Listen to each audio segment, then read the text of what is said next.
nous assistons, ou alors nous allons bientôt assister à une fête symbolique qui est la naissance du Sauveur, comme on le dit pour les chrétiens.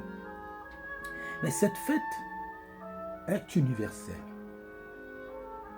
Elle symbolise tout simplement la naissance de la lumière à l'intérieur de chacun de nous, ou alors la renaissance de l'homme à l'image et la ressemblance de Dieu. Nous voyons ici tous les symboles de toutes les églises, ou alors, si je parle d'église, ce n'est pas dans le sens ordinaire, de toutes les religions, de tous les courants de pensée qui ont pour objectif le retour au royaume des cieux. Vous avez le bouddhisme, vous avez au temps d'Hermès Trismégiste avec son caducée. Ici, c'est Osiris. Vous avez Shiva, vous avez la coupe qui symbolise vraiment le Graal.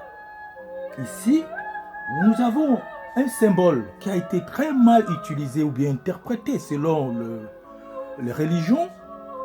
Ça, c'est un symbole typiquement universel. Et donc, le christianisme s'est emparé, c'est ce qui est normal.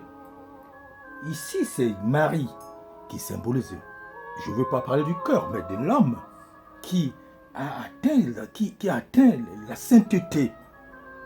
Parce qu'il faut être vierge. Et qui donc a conçu par la force divine l'enfant Jésus, qui n'a pas de face. Jésus, c'est pas un juif, c'est pas quoi, mais c'est cette lumière en nous qui n'a pas, voyez bien, n'a pas de face. Elle est universelle à la ressemblance et à l'image de Dieu. Pour ne pas dire Dieu en miniature. Voilà Noël. Cette naissance qui est pour tout le monde, qui n'a pas d'exception. Les bouddhistes, ils parlent de la lumière. Vous voyez le Bouddha en or. Parce qu'il y a différents niveaux de parcours pour atteindre l'état du Bouddha. Comme atteindre l'état de Christ. Parce qu'il commence par Emmanuel. Il est né Emmanuel, il va à Jésus. Après le baptême d'eau et la descente de la force de l'Esprit Saint, il devient Jésus-Christ. Voilà par là il commence le miracle. Et c'est pour tous ces symboles. Osiris, la même chose. Osiris n'était pas un bœuf avec l'œuf et tout, mais il fallait qu'il passe par les tortures de Seth. Donc, qui sont des épreuves, qui sont des expériences à vivre, la transformation dont parlent régulièrement les alchimistes. Donc, du plomb à l'or.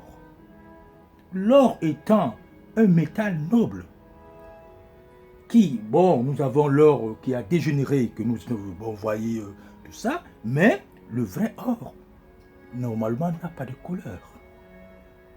Cette couleur, vous voyez bien que l'or a 7 couleurs.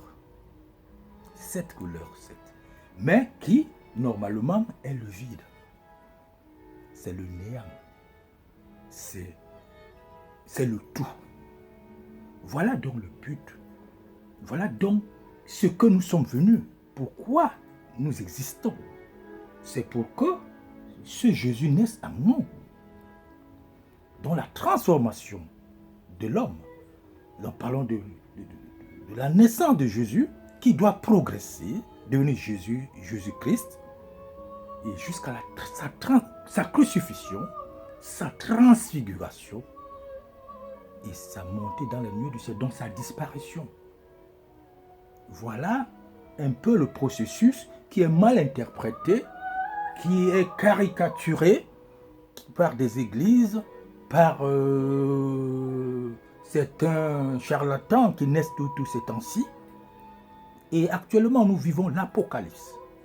n'attendez pas un autre moment. L'Apocalypse dont parlait la Bible, où parle la Bible et tous les livres, entre guillemets, sacrés, c'est-à-dire que les livres qui portent des messages à décrypter. La Bhagavad Gita, le Coran et tous ces livres-là, qui ont quand même une main humaine, donc qui a connu beaucoup de malversations, mais dont le message reste universel. Le retour de l'homme à sa patrie.